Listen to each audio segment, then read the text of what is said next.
Jesus, that was fun. Now I gotta go find that. What's up, everybody? Welcome back to Brad's Car Mods. I'm Brad. In a previous video, I had a track day, and during the track day, there was a couple of very sharp right-hand corners, which were a blast to do. But coming out of the corners, as I would get on the throttle, I would have a little bit of sputtering at lower RPM. And I think because of the lateral G's that I was doing, which isn't huge, but it was enough to maybe cause the fuel pump to not be able to keep up. And I think it's just because the fuel pump in this car is original to the car. This is a 99, so it's 24 years old. And I think it's just time to swap the fuel pump out. I should have done it a long time ago, and I never did. But that's what we're going to do today. So this is a DeatschWerks DW100. It's about 165 liters per hour at 40 PSI. All that means really is that it matches the OEM pump that's in here. So I'm not going for a higher flow pump because I don't need it. I don't have bigger injectors. I don't have boost. I'm not boosted at all. So just a regular drop-in fuel pump is all that I need for now. So that's what we're going with, and that's what we're going to go install. Let's do it. For the NA and NB Miatas, the fuel pump is located very conveniently right here on top of this parcel shelf that's in the back of the car, right behind the seats. The fuel tank is actually right there too. And so you can see all this exposed metal here. That's because when I installed this roll bar a couple of months ago, I removed the carpet to have to cut around it here. And I just never put the carpet back yet. So that will be your first step, is to remove the carpet. There's just a couple of plastic push clips that hold the carpet in down here. Once you pull those out, then there's some Velcro too, and the carpet will just kind of roll up, and you can roll it up and roll it back out of the way. Put the top up and roll it up out of the way. This tray right here is actually where we're going to be working. So underneath that tray, and it's just a couple of screws, you can see a couple of Phillips head screws to pull that little cover off, and underneath there is the fuel pump. Let me get a screwdriver.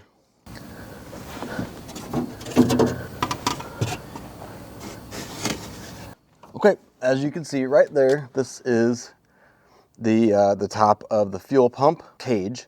So there's some screws here, some little Phillips head screws. This is the power to go to the pump itself. And then this is a return style fuel system, which means it pumps fuel out to the engine, and then whatever is not used comes back in. So we're going to disconnect these two fuel lines, and you can see this little white clip right here. This is a special fuel clip, and I'll show you the tool that you use for that. You're just going to push that in there, and that'll help pop the clip off. All right, big fat warning right here. We're working with fuel. Well-ventilated area.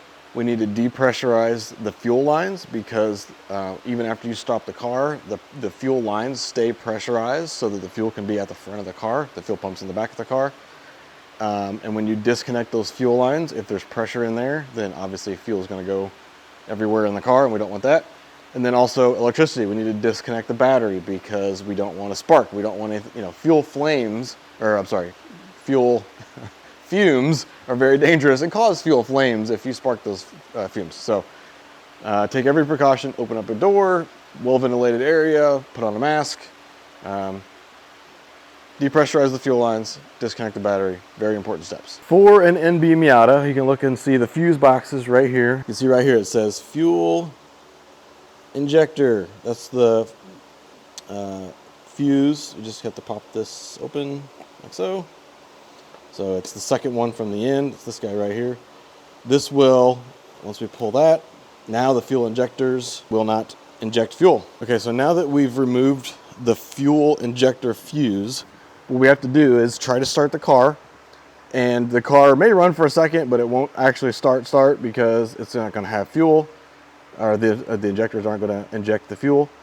But this will depressurize that line. See, it's not starting. Fuel line should be depressurized. Battery is in the trunk. All we're going to do is pull this carpet back. It's covered with carpet. Find the negative terminal, and we're going to disconnect the negative terminal. All right, once you disconnect it, then tuck that guy down out of the way so that it cannot touch anything else. I put gloves on because I'm working with fuel. You don't have to, but otherwise your hands will smell like gas the rest of the day. Rag to catch kind of the drippings from the fuel when I pull the cage out. A little bucket also for the same. Here's what the fuel line tools look like. I believe this is the right one. We'll find out. This is 9.5 millimeter or 3/8 fuel line. So the way it works is you put it around there and see the clip sticking out right there. You put that around there like that, and then you'll squeeze that and then push it in, and it'll pull that clip off. Before I do that, let's disconnect the electrical. And I got this bucket here too. We can get rid of these tools. You can buy these fuel line tools at any local parts store. They got them on the shelf, or Amazon or whatever.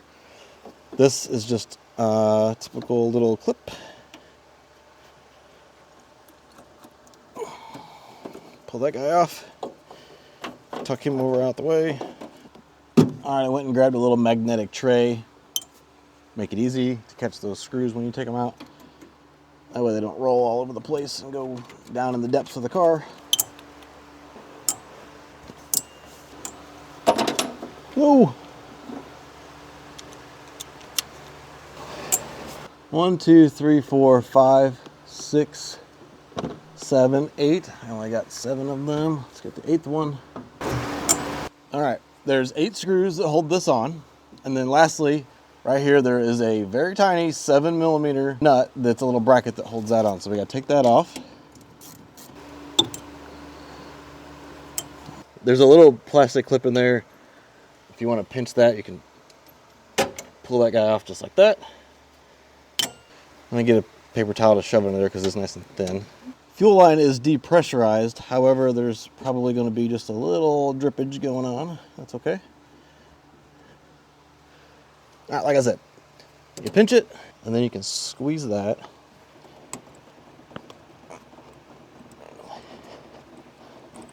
And pop that fuel line off. See? A little bit of fuel came out, but that's okay. That's what the towel's for. And now that's nice and free. That clip just stays on there. It can be pulled off. You just have to open it a little wider. Okay, same thing for this return line. Get down there like that. Pull that off.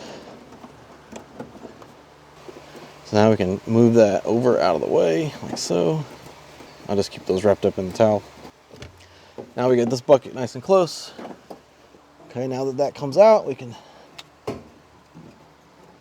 go toward the bucket.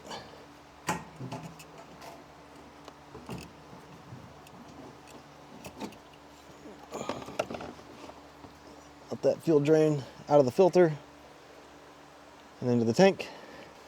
This gasket sits on top there, and it's got these little nipples that go up into the top of the bracket there. All right, let's take it to the bench. For the curious among us, here's what it looks like inside the fuel tank. There's some baffles in there to keep it from sloshing around, but it's just a tank. It's nice and clean in there, which is great. It's a good sign. Success. We got the fuel pump assembly out of the car. Here's the actual fuel pump, and this is that pre-filter I was talking about, so it doesn't pick up any gunk. Got a little hose here we're going to have to disconnect. This goes up to the top to the fuel line and goes out to the car, front of the car. This is actually the float that sits in the tank that determines whether you're out of gas or whether you have a full tank of gas. It's as simple as that, a mechanical thing. So we just need to disconnect one screw down here.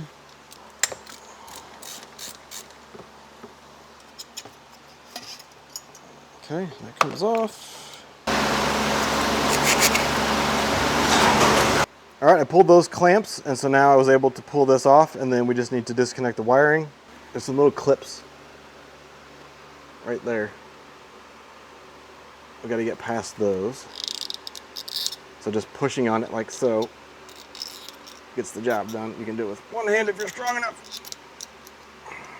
Okay, so now that I have everything kind of disconnected, you can see there's electrical connections to the top of the fuel pump. Obviously, it runs on power. Top of the fuel pump, it has a positive and negative, right? The wires are both black, and so that sucks. But we're gonna have to hook up, we're gonna have to cut those wires, and this is the new wiring harness. We have red for positive, black for negative, so the new one actually is better. This will click into the top of our fuel pump, but we do need to get these wires connected onto there, and so I'm gonna use this cool little thing here. These are solder seal wire connectors. So the way it works is you find the right size. So this slides on here nice and all the way through. This center part here is actually a little bit of solder. So instead of having to hold the two wires together, get a soldering iron and solder everything, you can put both wires in each end and just get a little heat gun or a lighter or something like that. Heat shrink and solder all into one, and it seals that connection completely and solders the wires together all in one shot. Whoa, whoa, whoa. Stop the video. Future Brad here to help save past Brad. The video you were just watching was recorded a couple of weeks ago, and I have since drove the car a couple of times and took it to autocross, and that's where the problem came in, which was it left me stranded at autocross. And so my pain and tow bill is your gain. These connectors, this is what failed. I had a loose wire, and my fuel pump stopped working, and I couldn't start the car, so I had to tow it home. And so these, I think, are good for under the hood or maybe on your dash, but I'm not sure if it's the gasoline that ruined this or if I overheated it when I used the heat gun, because I think these are low heat soldering joints. I don't know. I'm more used to just a normal solder joint with using something like this for heat shielding, so that's what I'm going to do, and that should work a lot better. All right, just to make it easy on myself, I'm going to pull back some of this wire shielding here so I have a little bit of room to work. But I want to save that on there just so it keeps the wires nice and tidy inside the fuel tank. These little nuts on top of here it's a 7mm. All right, old fuel pump, disconnected. So now I'll go ahead and cut the ends of it off. All right, I got my wires kind of twisted together here. Something to note, I got some heat shielding going, so whenever I get that joint soldered, I can move this heat shrink and shrink it on there. One thing to note too is that I was wrong earlier. It's not two black wires. It's very hard to tell maybe on the camera, but there is one wire that's kind of bluish and one that's black. Black is ground, blue is your hot wire, and so that would go to the red.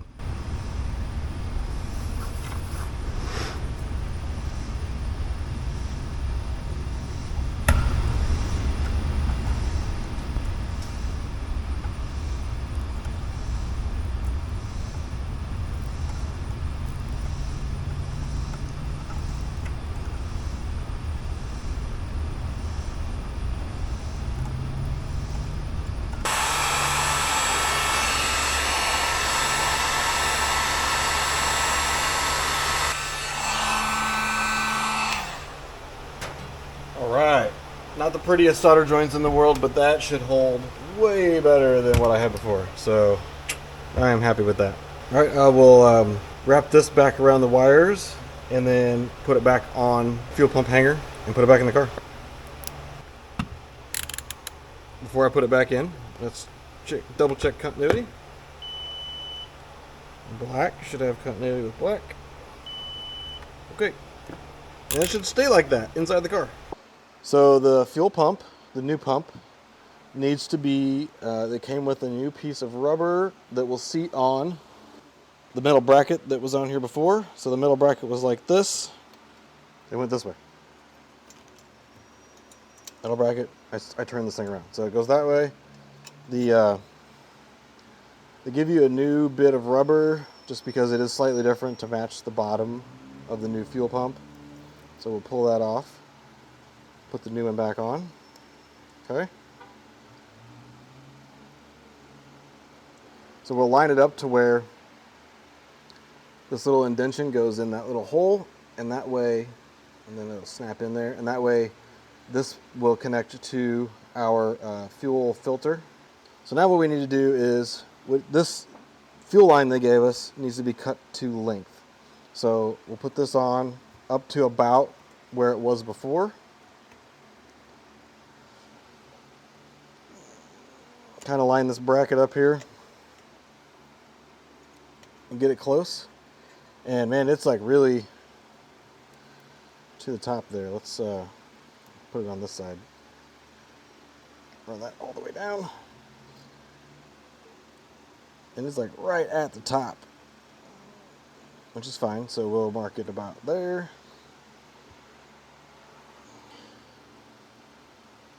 like that. Okay, cut this as straight as you can.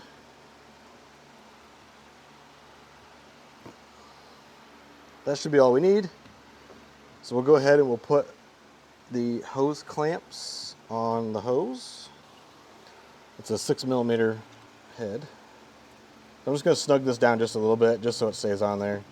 Put the hose on one side. Push that on there nice and far. Snug that down a little bit. Then we can slide this on this side.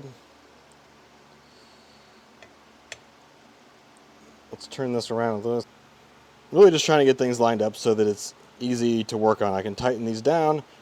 The clip can go in no problem, and the bracket on the bottom, which is here. Let's put that on again.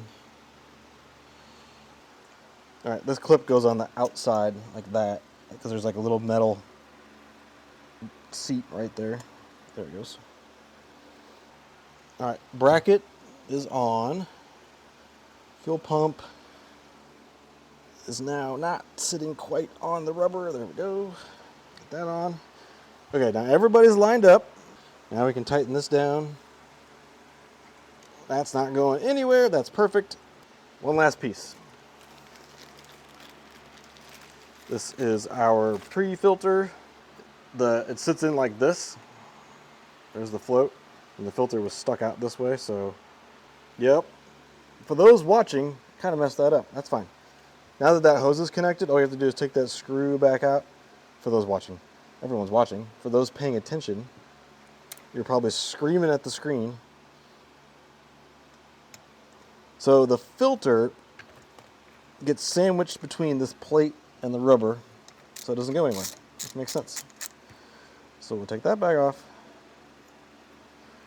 And like I said, it goes like this, and that is a locating pin for this. Yeah, that seats all the way down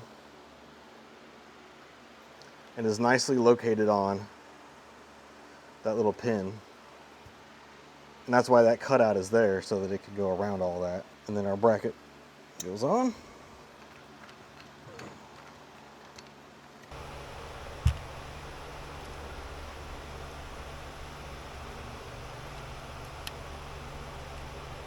Just trying to get these wires situated in a way that they're out of the way and I can zip tie them, but I'm not bending at that joint. That was an issue I had previously.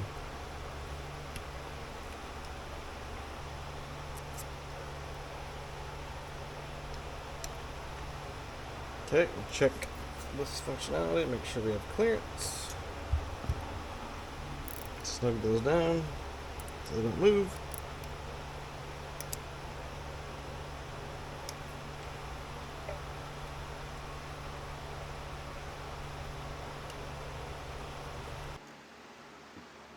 Completed assembly. Be careful not to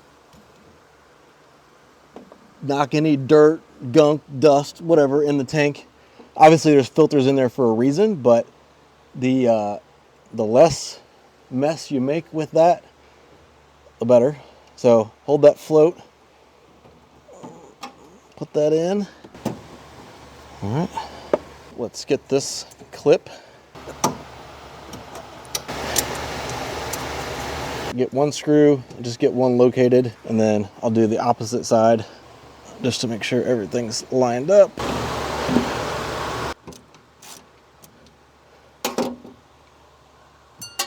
Jesus, that was fun. Now I gotta go find that. The joys of working on the tiniest car in the world.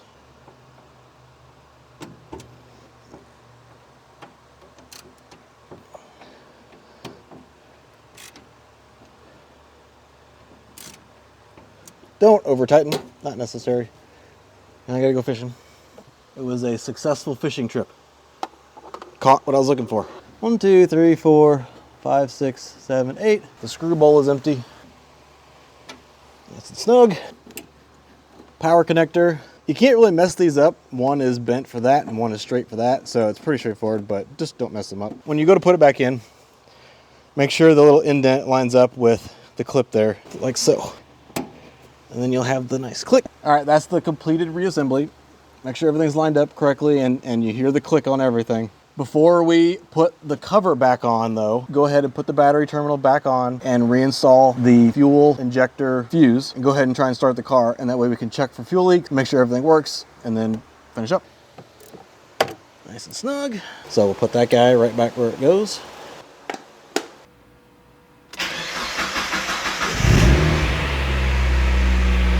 Okay, final step. I can now put this plate back on and take it for a quick drive. All right, that is gonna do it for this video.